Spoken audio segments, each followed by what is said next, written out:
তারপর how to spelling and grammar. আসুন আমরা স্পেলিং এন্ড গ্রামার নিয়ে একটু আলোচনা করি। তো আমরা জানি একটা ডকুমেন্ট টাইপ করার পর ওখানে আমাদের স্বভাবগত বাংলা ও ইংলিশ যে কোনো টাইপের মধ্যে বানান ভুল হতে পারে, স্পেলিংগত ভুল হতে পারে। তো সেক্ষেত্রে আমরা স্পেলিং এবং গ্রামার যে কিভাবে আমরা সঠিক করে ফেলতে পারি ওয়ার্ড থেকে, সেই জিনিসটা এখন দেখব। তো আমি কিছু ডেমো টেক্সট নিয়ে আসি। ধরেন এই জিনিসটা আমি লিখলাম, তো এটা যেহেতু আমি কম্পিউটার স্বয়ংক্রিয়ভাবে লিখেছে সেহেতু এখানে কোনো ভুল নাই। ধরেন আমরা মানুষ হিসেবে যখন আমরা টাইপ করবো অনেক সময় বানান ভুল করবো, এই যে আমি বানান ভুল করে দিলাম। তারপর আমি এখানেও বানান ভুল করে দিলাম, কয়েকটা বানান ভুল করে দিই।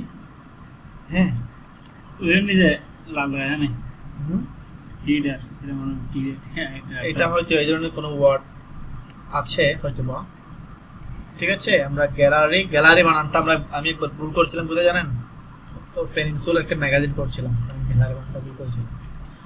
যাই হোক, তো আমি বেশ কিছু বানান ভুল করেছি, এখন আমি কিছু গ্রামাটিক্যাল ভুল করব। তো সেজন্য একটু পড়তে হবে। You can easily change the formatting of you can, এটা এস দিয়ে দিলাম। তাহলে দেখেন গ্রামাটিক্যাল ভুল ধরেছে। এভাবে কয়েকটি গ্রামার ভুল করে দিই। টু চেঞ্জিং, আমরা এটাকে আইএনজি করে দিলাম। তাহলে এটা কি টু চেঞ্জিং, টু এটা প্রিপোজিশন হয়, এই জন্য ভুল ধরা নাই। তো যাই হোক, আমরা টু চেঞ্জিং, এরপর আরেকটা কি দিই, টু চেঞ্জিং মেকিং। দুইটা জিরান দিয়ে দিলেও ভুল ধরতেছে না। আচ্ছা, এটা টু চেঞ্জই থাক, কি বলেন, টু চেঞ্জ এভাবে দিলে। আচ্ছা, এটা আমরা বানান ভুল ধরলো, যাই হোক। তারপর আর কি আছে, ইউ ক্যান অলওয়েজ রিস্টোরস দিয়ে দিটা। কি ভুল ধরছে না? আচ্ছা, document to the original in your current template.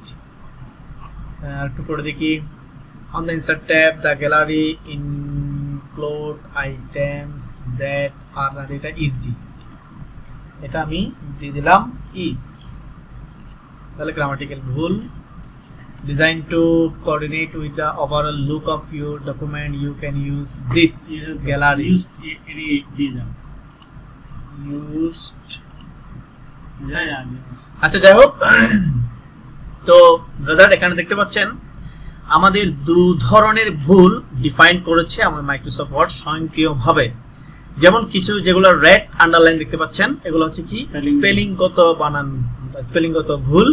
আবার যেগুলো গ্রিন আন্ডারলাইন দেখতে পাচ্ছেন, এগুলো হচ্ছে কি গ্রামাটিক্যাল ভুল।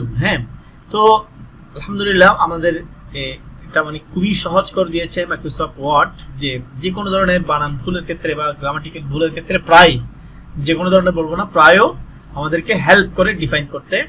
তো সেক্ষেত্রে দেখেন ইনসার্ট, এটা বানান ভুল, এটা সঠিক কি হবে আমার হয়তো বা জানা নাই।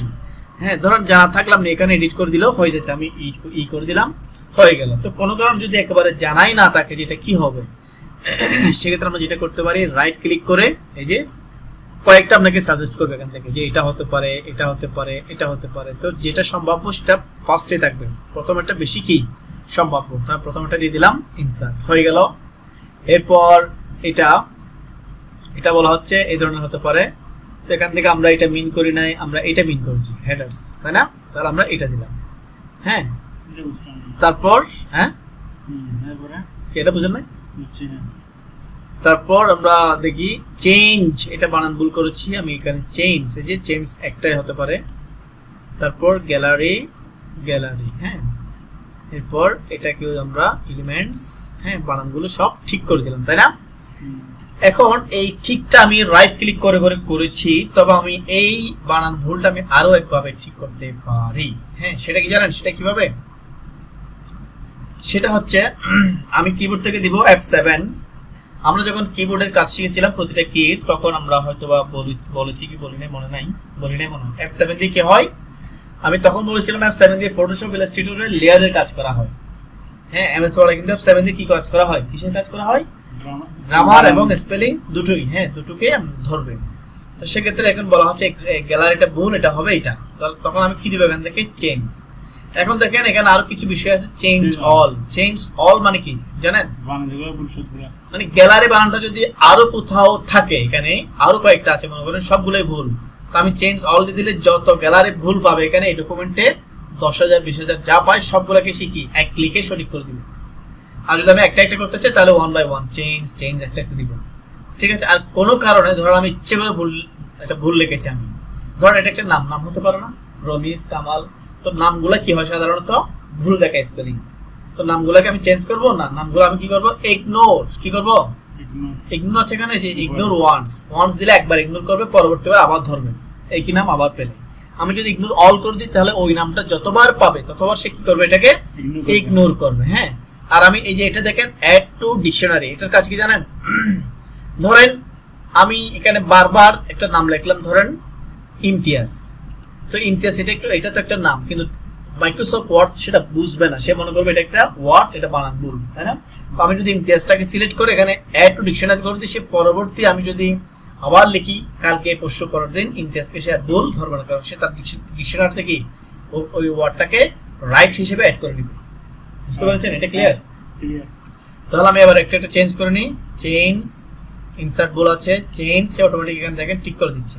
এবার আমাকে বলতেছে যে এখানে গ্রামাটিক্যাল ভুল আছে, যেমন কি ভুল আছে এখানে বলা হচ্ছে ইজটা কি হবে আর হবে, আমি আবার চেঞ্জ দিয়ে দিলে কিন্তু আবার এটা গ্রামারটাও ঠিক হয়ে যাবে, ঠিক আছে। চেঞ্জ দিলাম, ঠিক হয়ে গেছে, এখানে চেঞ্জ, হ্যাঁ, আবার এখানে ইউজ হবে, চেঞ্জেসটা চেঞ্জ হবে, দেখছেন, হ্যাঁ, এটা হবে। তাহলে এইভাবে করে আমাকে বলা হচ্ছে টোটাল যা ভুল ছিল সব ঠিক করা হয়েছে, ওকে। এখন আমার ডকুমেন্টটা আবার পরিষ্কার। তো আবার আমি কন্ট্রোল জেড দিয়ে আগের জায়গায় চলে যাই। এই গ্রামার ভুলগুলো আমরা অনুরূপভাবে এখানে রাইট ক্লিক করলে কি গ্রামার ভুলগুলো কিন্তু রাইট ক্লিক করে ঠিক করে দিতে পারে, অনুরূপভাবে স্পেলিং ভুলগুলো কি, হ্যাঁ, আমরা রাইট ক্লিক করে ঠিক করে দিতে পারি, হ্যাঁ।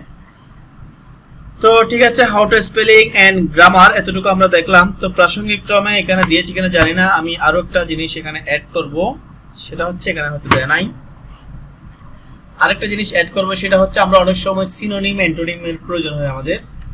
ধরেন আমাকে একটা কেউ ওয়ার্ড দিল যে সেটা হতে পারে ধরেন লুক্রেটিভ, কি এটা মানে কি লাভজনক, হ্যাঁ, লুক্রেটিভ মানে হচ্ছে লাভজনক। তো ধরেন সেটা আমরা এই ওয়ার্ডটার মিনিং আমরা জানি না, তো সেক্ষেত্রে এখন বর্তমান ডিজিটাল এজ হওয়ার কারণে আমরা মোবাইল স্মার্টফোনের মাধ্যমে খুব সহজে বের করে ফেলতে পারি। তো অনেক সময় স্মার্টফোন হাতের কাছে না থাকলেও আপনি মাইক্রোসফট ওয়ার্ড এসেও লুক্রেটিভ অর্থ কি সেটা বের করতে পারবেন। দেখবেন কিভাবে, এই যে এটা সিনোনিম দেখলে আমি বুঝতে পারতেছি এটার অর্থ কি। এটার মধ্যে রাইট ক্লিক করবেন, রাইট ক্লিক করে আমি দিব সিনোনিমস, দেখেন প্রফিটেবল, ওয়েল পেড, রিওয়ার্ডিং। তাহলে এই যে ওয়ার্ডগুলো আমি দেখেই বুঝতে পারলাম যে এটার অর্থ হচ্ছে কি লাভজনক, ঠিক আছে। তো অনুরূপভাবে আমি এটাকে নিয়ে আরো বিস্তারিত করতে চাইলে আমি, হ্যাঁ, এখানে দেখেন রিভিউতে এসে আমরা দেখবো এই যে এটা, হ্যাঁ, রিচার্জ দিতে পারি বা এটা দিতে পারি, যেগুলোটা দিলাম, তাহলে দেখেন এটা যেগুলো সিনোনিম সবগুলো এখানে চলে এসেছে, হ্যাঁ। আসসালামু আলাইকুম।